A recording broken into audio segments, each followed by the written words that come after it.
Maria Thompson had always been the kind of girl who slipped quietly through the world, like a soft breeze passing unnoticed through crowded streets, and even though she worked long shifts at Cindy's country diner where the neon sign flickered like a tired heart, she never complained, never raised her voice, never drew attention to herself. She simply smiled, tucked a loose strand of chestnut hair behind her ear, and carried on with the kind of resilience that came from years of learning how to survive without making a sound. Yet beneath the gentle exterior she carried a story no one in the small town of Ridgeway truly knew, a story built on sacrifice, loneliness, and the kind of hidden strength that life forces into people who have faced more than their share of storms. Because Maria hadn't always been alone, she grew up with an older brother, Ethan, who had practically raised her after their parents died, a brother who became protector, teacher, mentor, and eventually a Navy SEAL.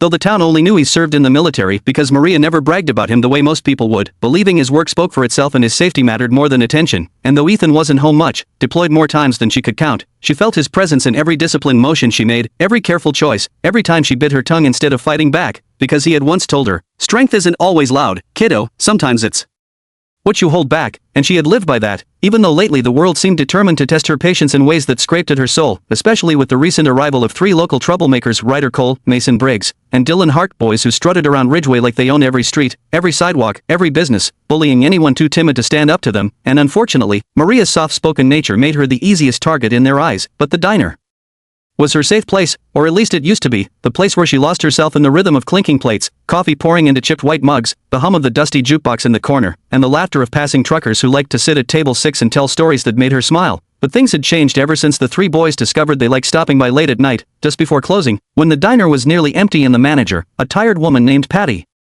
often disappeared into her office to finish paperwork, leaving Maria alone on the floor. And though the boys had never crossed the line in a physical way before, their taunting, mocking, and rude comments were becoming sharper, more aggressive, like they were testing how far they could push her. And each evening Maria felt a growing sense of dread the moment the front door chimed, announcing their arrival. It was a Friday night when everything changed, one of those nights where the air felt heavy with coming trouble, the kind of night where people spoke in hushed tones without knowing why, and Maria worked fast, hoping to finish closing early, wiping down tables with long, tired sweeps, humming softly under her breath because it soothed her nerves. But the calm shattered when the door jingled violently, and Ryder Cole swaggered in with Mason and Dylan behind him, all 3 laughing like they owned the world. Ryder, tall with greasy blonde hair and a smirk that always seemed glued to his face, slapped the counter with a loud crack and said, "Hey sweetheart, look who's back," and Maria felt her stomach twist, though she forced a polite smile because she always tried to treat even the rude customers with dignity, hoping it would diffuse trouble. But Ryder wasn't the kind of person who understood kindness, he saw it as an invitation. She quietly placed menus on the table they always took, table 9, near the window with the peeling red blinds, and asked what they would like to order.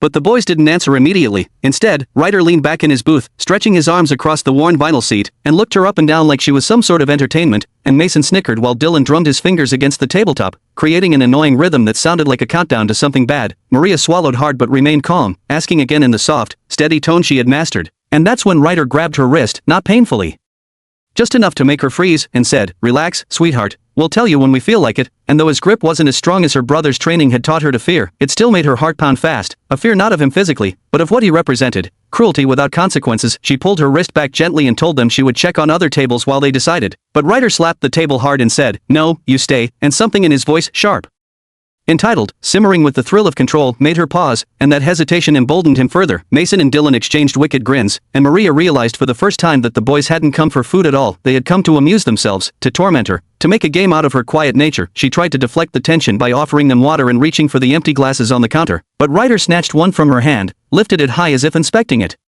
then suddenly tossed it across the booth where it shattered against the far wall near the window, the sound so loud it didn't even sound like glass but more like a gunshot, and Maria flinched despite herself. Shards flew across the linoleum floor, sparkles of sharp edges catching the fluorescent lights, and Ryder laughed, a cold, hollow laugh that vibrated with cruelty. Mason joined in, slapping the table, while Dylan pointed at her trembling form and said, "Look at her, she's scared of a little noise." Maria tried to stay calm, reminding herself that people like them fed off fear, and if she reacted strongly, they would push harder, but her voice shook slightly as she said she would get a broom. Yet before she could walk away, Ryder stood abruptly, stepped close, his breath reeking of cheap alcohol, and said, "I'm talking to you. Don't walk away when I'm talking to you." And then it happened, the moment that would change everything. Ryder slapped her, not a playful tap, not a warning. A full, open-handed strike across her cheek that sent her head whipping sideways, the crack echoing through the diner like thunder, and for a moment everything froze, her breath, her heartbeat, even the humming neon lights seemed to flicker in shock, and Mason let out a low whistle while Dylan muttered, "Damn, that was loud," and Ryder looked down at his own hand, almost surprised at himself before a twisted grin spread across his face and he said, "See? Now you're paying attention."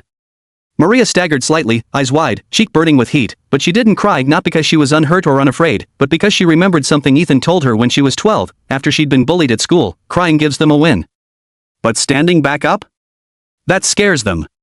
So she inhaled slowly, steadied her posture, and faced them again, surprising Ryder, who clearly expected her to crumble. For the first time, he looked uncertain, just for a moment, as if her silence was louder than any scream. Patty, the manager, burst out of her office moments later, alarmed by the noise, and demanded to know what was going on, but Ryder casually said Maria had slipped and bumped into the table, knocking the glass over, and that he had tried to catch her, and though Patty looked suspicious, the boys acted innocent, smiling like devils hiding behind angel masks. Maria wanted to say the truth, wanted to tell Patty she had been slapped, but some part of her hesitated, maybe fear of retaliation, maybe exhaustion, maybe the belief that no one would truly stop them, but the real reason burned in her heart. She knew her brother was coming home in 2 days after 8 months of deployment, and though she hadn't planned to tell him about the harassment, they waited until Patty returned to her office and the diner grew quiet again. Then Ryder leaned forward with a menacing smirk and said, "Next time you tell on us, sweetheart, that slap won't be the only thing you get." And though Maria kept her face composed, something inside her snapped, not in anger but in determination. She suddenly remembered every sacrifice Ethan made, every night she waited for news of his safety, every moment of strength he had poured into her, and a strange calm spread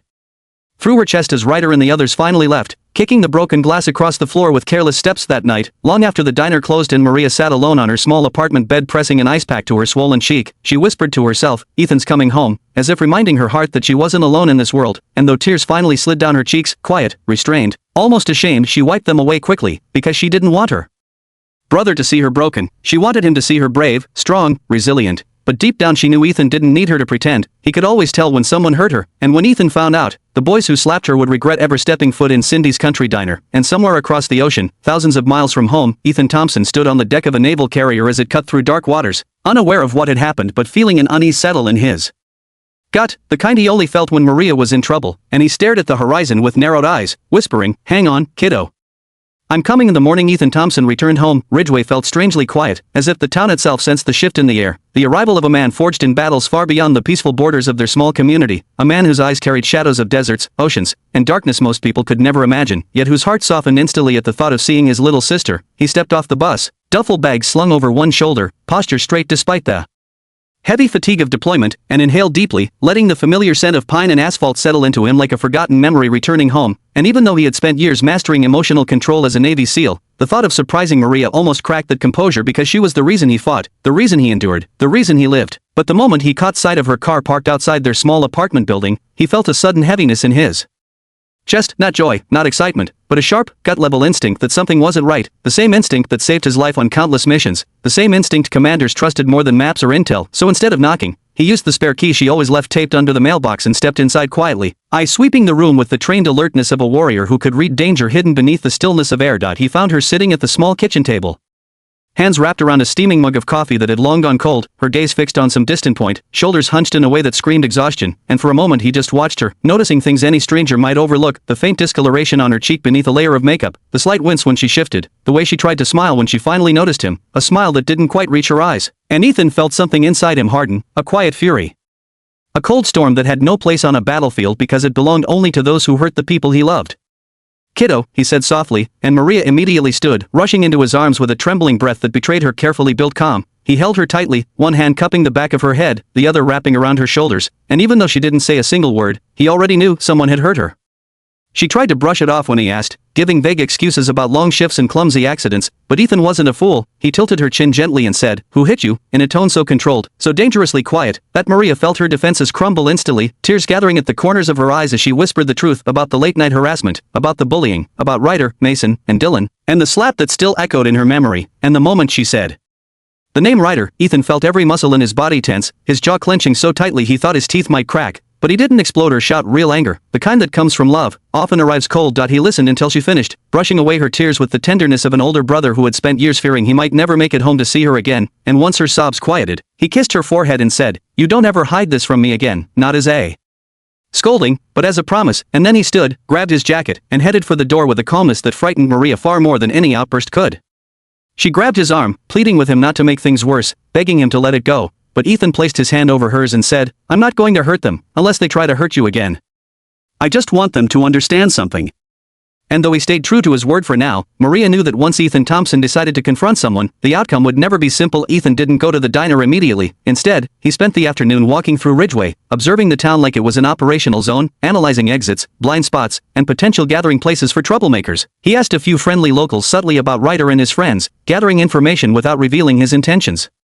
And every person he spoke to told him the same story. Those boys had been causing problems for months, intimidating shop owners, vandalizing property, and pushing around anyone who seemed too gentle to resist, and with every account, Ethan's resolve deepened.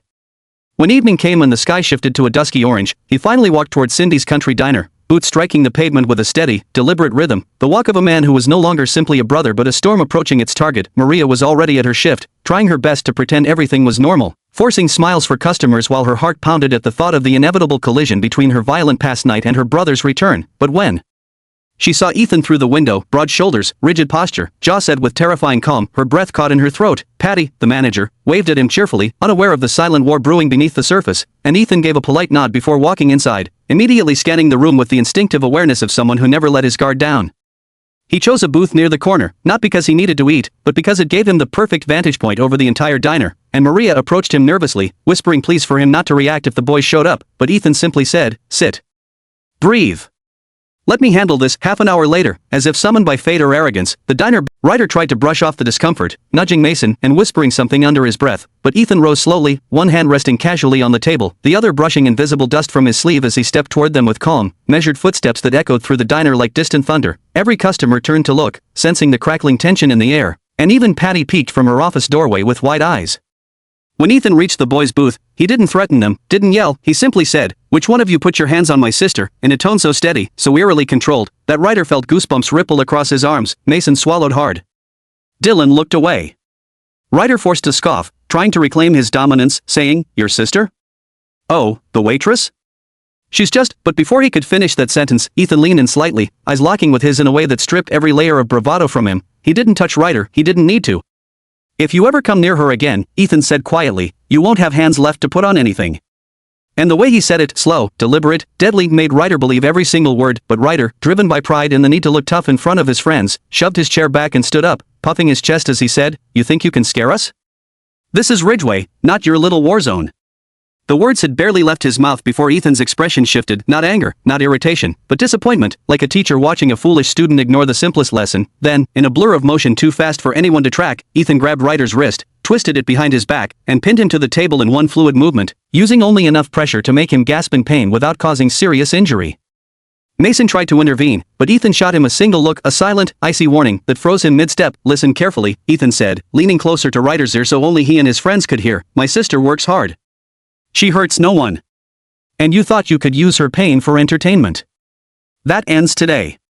Ryder whimpered, his tough guy persona shattered, and Ethan tightened his grip just slightly, adding, "You're going to apologize. And then you're going to leave her alone for the rest of your life." The days following the confrontation at the diner changed Ridgeway in ways no one expected, because news spread fast in small towns, faster than wind, faster than truth, and soon whispers of Maria's Navy SEAL brother drifted through barbershops, grocery aisles, gas stations, and street corners, each retelling more dramatic than the last. But Maria tried to ignore all of it, focusing instead on the strange blend of relief and guilt swirling through her heart. Relief because the harassment had finally stopped, guilt because she feared Ethan might face trouble for what he'd done, even though deep down she knew he would never regret defending her. Still, she tried her best to settle back into her routine, wiping tables with soft hums and greeting customers with gentle smiles, though everyone now treated her with a careful respect they never had before, as if afraid to offend the sister of a man who carried the kind of authority that lingered even after he left the room. Ethan, meanwhile, spent his days repairing the old truck their father once owned, fixing loose shutters on the apartment Maria could never climb a ladder to reach, and occasionally sitting across from her at the kitchen table in silence, comfortable silence, because sometimes love didn't need conversations, only presence. But beneath Ethan's calm surface, something still burned quietly, a restless awareness that danger didn't just vanish because he confronted 3 bullies, an instinct honed by years of combat that told him stories like this rarely ended with one warning, especially when pride, ego, and insecurity festered inside young men who had never been held accountable before. And he was right to worry, because Ryder Cole wasn't used to feeling small, wasn't used to being overpowered, wasn't used to losing, and the humiliation Ethan inflicted on him simmered in his chest like boiling tar, thick and poisonous, spreading through his thoughts each time he replayed the moment. Ethan twisted his arm and forced him to apologize. Mason and Dylan had backed off completely, terrified of crossing paths with anyone related to a Navy SEAL, but Ryder's anger demanded retaliation, demanded some sort of twisted justice that could patch his shattered pride, so instead of letting fear change him for the better, he let bitterness rewrite the story in his mind. He convinced himself Ethan had attacked him for no reason, convinced himself Maria had lied about the slap, convinced himself he was the victim, and the more he repeated that delusion, the more real it became, until one evening he slammed his fist on the hood of his car and muttered, "He thinks he can come into my town and embarrass me? We'll see about that." His father, a man who had long since given up trying to discipline him, dismissed his ranting with a grunt, too drunk to notice or care that his son was spiraling into darker thoughts, and Ryder stormed out of the house with only one goal in mind: make Ethan regret ever stepping foot in Ridgeway. But Ethan wasn't easy to catch off guard, even during peaceful days at home. He maintained the habits drilled into him by years of training, checking windows before bed, walking Maria to her car every morning, scanning their surroundings during grocery runs, choosing seats in public places with clear exit visibility, and Maria sometimes laughed, telling him he didn't need to act like they were in a war zone, but Ethan would smile softly and reply, "Old habits keep me alive, kiddo," though part of him wished he could simply relax, wished he could let himself be just a brother instead of a soldier always on high alert.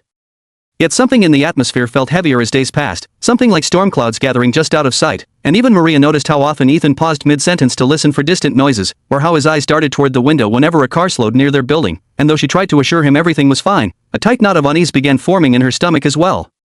Her fear proved justified one late Thursday night when the diner closed early due to a power flicker caused by a passing storm. Patty sent Maria home before rain got worse, and Maria, grateful for a rare early night, grabbed her purse and stepped into the cool air, the streetlights flickering like weak fireflies against the darkening sky. But halfway to her car she stopped. Something felt wrong, an instinct she never used to have but had slowly developed after years of living alone. She scanned the parking lot and spotted a figure leaning against her car, arms crossed, face shadowed beneath the brim of a baseball cap, and though she couldn't see his expression, she recognized the posture instantly because she had seen it countless times. Ryder.